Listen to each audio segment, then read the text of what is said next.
BBOR, Black Box Online Radio, coming to you from West Virginia. Today we're revisiting the case of Madeleine McCann, going back to Praia da Luz, Portugal, perhaps the most famous disappearance and missing persons case in the world. Now, what I would say about this one is, as you see here, first of all, this is number 6, because we've been following the Netflix series, The Disappearance of Madeleine McCann, and even if you haven't seen that, you can keep listening because this is not a traditional film review. We're just having a discussion on the disappearance of Madeleine. What I would say about this one is that in episode 6, though, they really kind of got into what are they supposed to do after the crime scene. And I really found that it was kind of like the most confusing episode in their series so far, if you ever do get to watch it, because they're leaving the crime scene. They're leaving the holiday resort where the parents were staying and where Madeleine and the twins were staying, and now they have to investigate what could have possibly happened to Madeleine.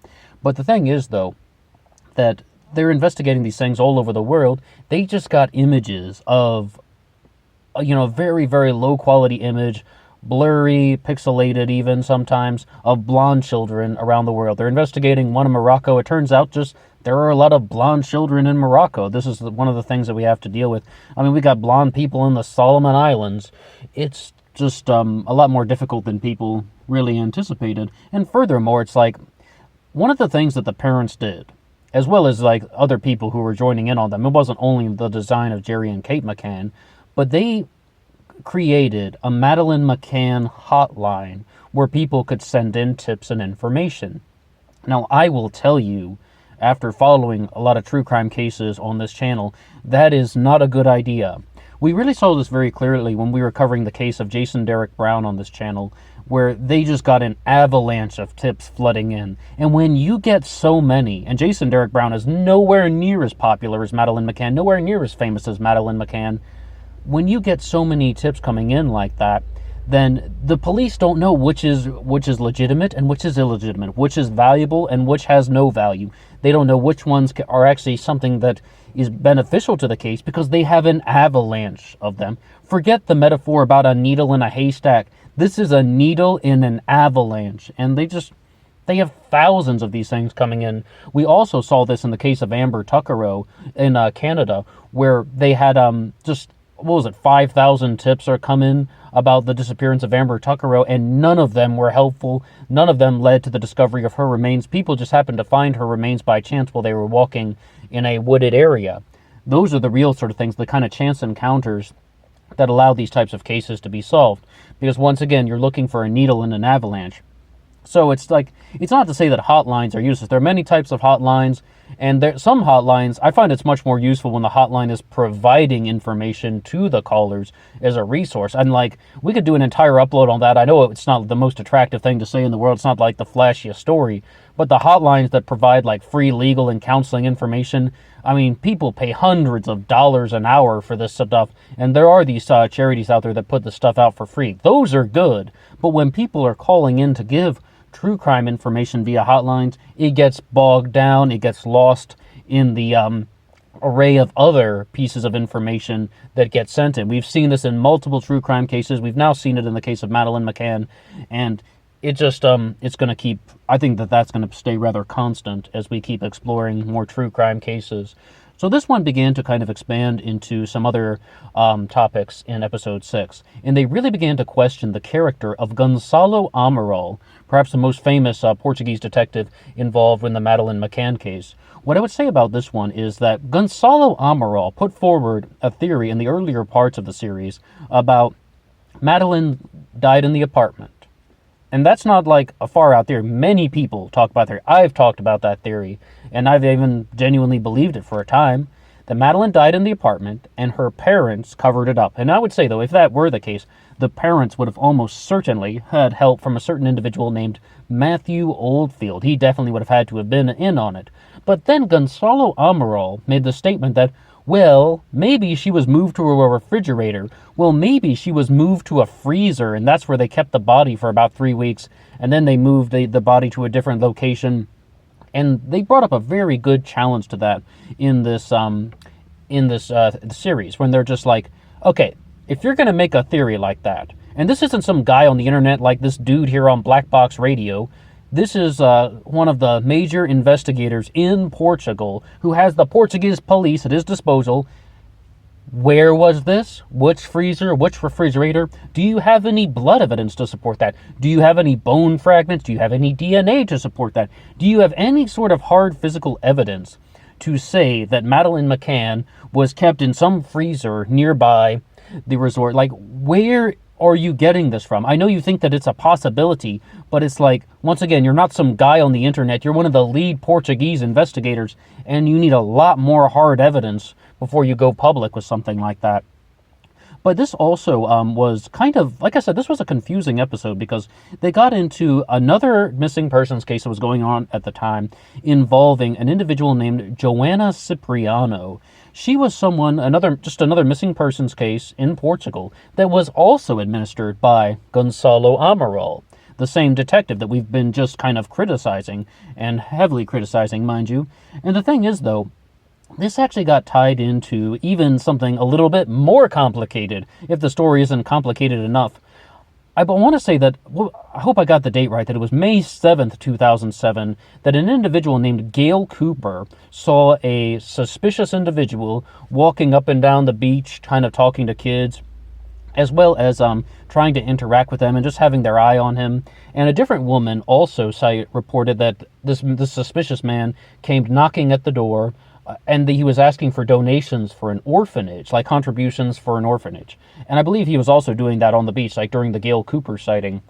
And then, like, from this point, this man was actually later once seen in that woman's home. She had gone, the second woman walked upstairs once, and then she walks back downstairs, and she sees this kind of unidentified man in her home near her 3-year-old daughter, and then he just takes off running. So the thing is, though, apparently some people are thinking that there's some sort of child snatching operation going on, and that there is something seriously, in the mix. There's something that is seriously going wrong, that people are abducting children. And I said they believe that the first sighting of this guy who was asking for contributions from the orphanage was on May 7th, 2007. Madeleine, of course, what was that date? May 3rd, 2007? Very close by. Well, what do we really make of that? Definitely, I would say that if that woman did come downstairs and found some unidentified man in her home around her 3-year-old daughter, she probably just saved that kid's life. I mean, that girl probably would have also been abducted and never seen again. But this kind of began to expand upon one thing because, once again, we have a bit of a fragment in our story because we don't necessarily know what is exactly going to happen with this case. And even though we've done multiple Madeleine McCann uploads on this channel, I will be the first to admit that I had never heard of Joanna Cipriano prior to this, prior to watching this series. It would be definitely a case that I would investigate more because what it seems like is going at is they're kind of going for the child sex ring story. That this is kind of perhaps the uncovering of a child sex ring where children are being abducted and then used in a sort of a pedophile ring that is going on in Portugal.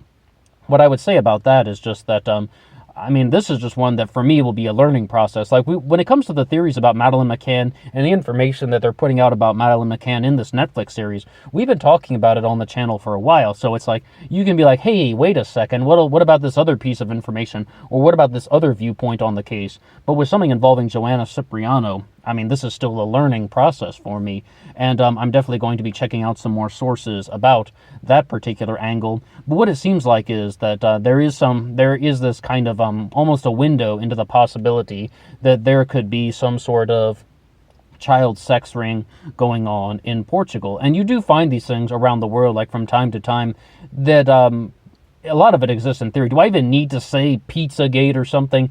These things come up in theoretical ways. And actually, one of the leading theories in the JonBenet Ramsey case is that she was actually murdered by somebody who was associated with a child sex ring, and that that the Ramsey family knew about this, but they couldn't do anything about it because of how powerful they were, and they were just like, it all ties into sort of like, what was it, Lockheed Martin and such, but that's, Steven Singular has a book out about that if anyone would like to investigate more. But back to the case of Madeleine McCann, this part of the series also introduced the Tanner Man sighting, which was a man that was seen on the night of Madeleine McCann's disappearance by Jane Tanner. And she, of course, provided his description, and I mean, I think that that has been thoroughly debunked.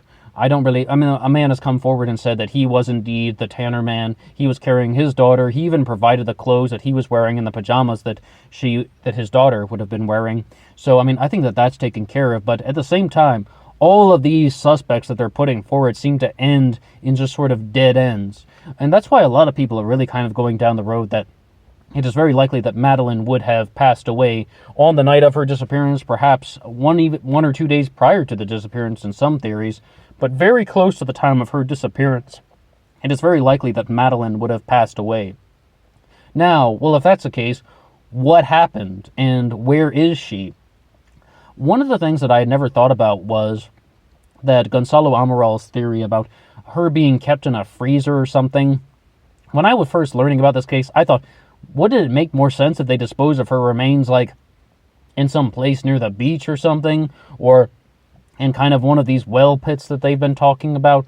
Anywhere that's not really in someone's home? I mean, I don't know how they would have come up with that. Or, I mean, there is a reason by that. They actually, Gonzalo Amaral did state that he believes that one of the reasons why there's so many different cadaver dog sightings is that Madeleine was kept in a freezer, and when they tried to relocate the body to a new area, some of the DNA began to thaw out, and that's how the scent of the dead body got on the parents and the rental car and in the apartment, and that's one possibility that has been stated. But once again, Gonzalo Amaral has very much lost a lot of credibility, and it really seems like he was kind of a bungler in this investigation. But that doesn't mean that everything that he has said has been incorrect, because a lot of the theories that he is putting forward are found in just countless of other pieces of Madeleine McCann media, that the parents were giving the kids sleep aid drugs, Madeleine passed away in the apartment, the children, the twins, were asleep for 6 straight hours with people going in and out of Madeleine's room, and they didn't even wake up. Absolutely not. I mean, so I would just sort of kind of recap some of the major points that were brought up in this one. There's an avalanche of tips that are coming in that aren't very helpful. Some people are like, hey, we saw a blonde girl at the supermarket. Maybe it was Madeleine McCann. Those things are quite destructive to the investigation, I would say. And when it comes to a lot of the other things about identifying suspects, the investigators really need a little bit more certainty before they are going wild with some of this stuff. And it's also the media, because what we really get to see is how the media really treated some people like Robert Murat and Sergei Malinka. Sergei Malinka was repeatedly harassed, his car was set on fire, many things happened in that were just like being vilified in the court of public opinion. And this is a major issue that goes on when people like Murat and Malinka are implicated in things like they become public figures in a crime that they were not charged with. They weren't the parents of Madeleine McCann. They weren't even witnesses in anything yet. They were just sort of like people who became some form of suspect. And it really led to a lot of problematic issues in the investigation, and it came back on them. I don't personally believe that Robert Murat or Sergei Malinka really have too much of this. I mean, if there is something, I don't see the hard evidence that would connect them to that. What I think the evidence about people like Robert Murat and Sergei Malinka really get pulled into this, it's all just conjecture and speculation and surmise and theoretical stuff and possibilities. Like, as we said, though, if you think Madeleine's kept in a freezer, where is the blood evidence and where's the DNA to support that, if you do believe that happened? But once again, though, I mean, Madeleine is gone. We can say that much. And, I mean, it gets really kind of dark once you hear about some of these things about how Madeleine would have been possibly she could have been possibly pulled into this child sex ring or something. Very, very inconvenient, though. I mean, and I do mean that, inconvenient. You're going to break in through somebody's window and abduct a child and then try to climb out the window while you're carrying a baby or something like that. Not to mention, though, I mean, like, if somebody left an interesting comment on one of the previous uploads when they were just like, who would break in the window and then walk out the door? I don't know. That abduction theory still sounds very, very puzzling to me. Not to mention, though, when you have somebody like Matthew Oldfield arriving late for dinner at 9 o'clock and then at 9:20 goes to check on Madeleine, I get also very suspicious about that. To me, it sounds so much simpler that Kate McCann would have opened the window in Madeleine's bedroom, fabricated the story about the draft slamming it shut. Madeleine was maybe even kept on the shelf in the bedroom cabinet at the time, and then while everybody's distracted and looking for Madeleine, then somebody takes Madeleine's body to a dump site. I mean, that's just a possibility.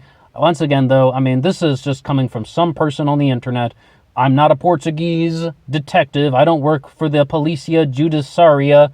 It's like, I mean, for those guys, they really do need a lot more hard evidence if they want to actually put their theory into the legal process and actually lead to something like a trial or a conviction. Right now, we're just talking about ideas. I mean, what dump site? I don't necessarily believe that I can pinpoint a specific location, but that could be an interesting thing for a future upload. We could look at some maps and be like, well, how about this place? How about that place? I mean, there was a lot of people have been talking about the beach, and I thought perhaps that Madeleine could have been buried at the beach, but that's just a total first instinct going off of human intuition. I don't know, we got to explore this kind of child sex ring theory a little bit more. It's not my personal theory. I do not endorse it. It's just kind of like a rumor that's been started. Well, what do you think about Madeleine McCann? If you have anything to say at all about the disappearance of Madeleine McCann in any of the comments that we've made on this upload, please drop a comment below, and I would love to hear from you, and until next time.